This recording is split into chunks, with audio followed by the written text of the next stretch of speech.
L'étrange chemin interdit. C'était le premier jour des vacances d'été. Comme chaque année, les 5 amis, Max, Lucas, Zoé, Tom et Léa, se retrouvaient dans le village de Saint-Rémy-sur-Bois, chez les grands-parents de Léa. Ils avaient 15 jours devant eux pour s'amuser et partir explorer les environs. « On fait quoi ?» demanda Lucas, allongé dans l'herbe. « On pourrait explorer le vieux chemin creux, » proposa Léa. « C'est un chemin entouré de talus, ça crée presque un tunnel.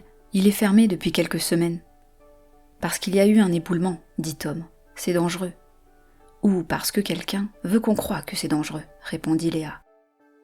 Max leva un sourcil. « Tu penses qu'il y a un secret ?»« Pas un trésor, » dit Léa, « mais quelque chose de pas clair.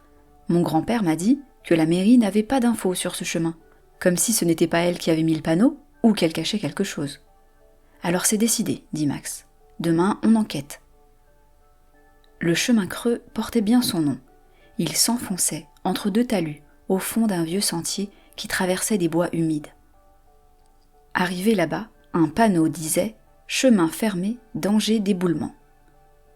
Le panneau a été ajouté à la main, nota Tom. Ce n'est pas un panneau officiel. Zoé s'accroupit et observa les traces. Il y a eu du passage. Pas beaucoup, mais assez pour dire que quelqu'un vient ici régulièrement.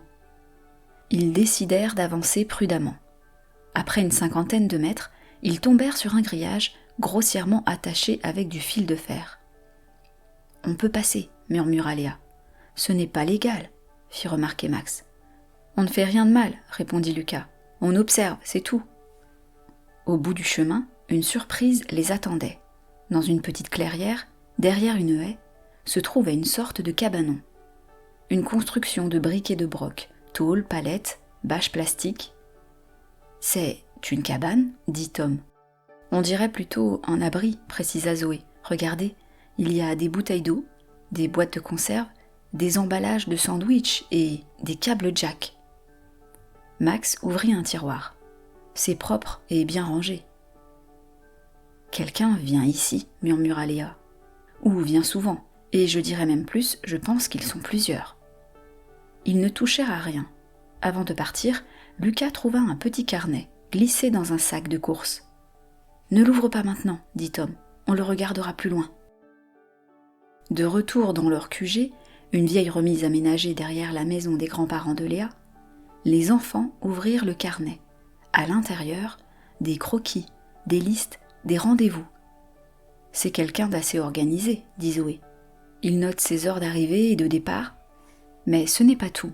Une page disait « Ne pas oublier, rendez-vous jeudi prochain, 7h30, entrée Est, discret. »« C'est demain matin, » dit Max. « On y retourne ?»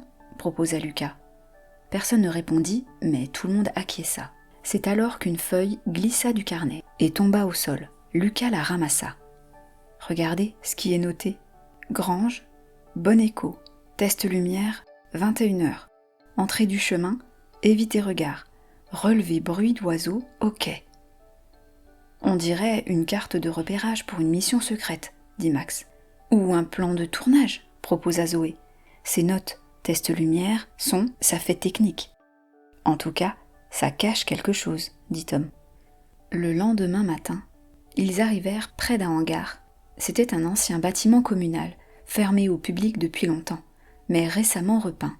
« Il y a des gens, » chuchota Lucas. « Regardez. » À l'intérieur, par une lucarne, ils aperçurent plusieurs jeunes adultes en train d'installer des projecteurs. Un gars branchait une console de son. 2 autres déballaient des étuis d'instruments. « C'est un groupe, » dit Léa. « Ils répètent ici. » Tom désigna un logo sur la porte entr'ouverte. « Résidence musicale, projet éclat. » Zoé sortit son téléphone et chercha. « C'est un programme de création pour les jeunes groupes. Ils peuvent utiliser des lieux prêtés par la mairie en échange d'un concert pour les habitants à la fin. »« Alors pourquoi tout ce secret ?» demanda Max. Ils revinrent le lendemain, en passant par le petit chemin où ils avaient trouvé le carnet. Un jeune homme s'y trouvait, assis avec une guitare sur les genoux. « Vous êtes ceux qui ont trouvé mon carnet ?» demanda-t-il en souriant. Les enfants hochèrent la tête.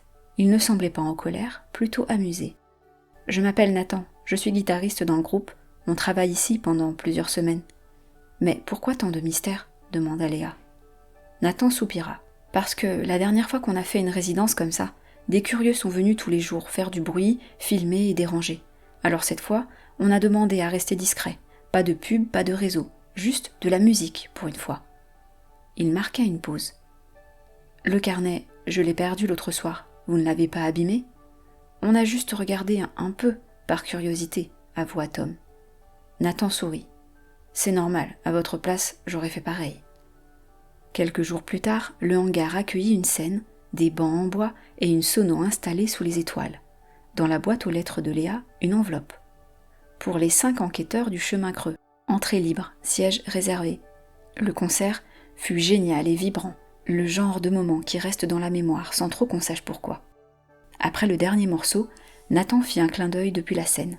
« À vous 5, les détectives, merci de nous avoir laissé travailler en paix et d'avoir gardé le secret. » Les enfants applaudirent plus fort que tout le monde.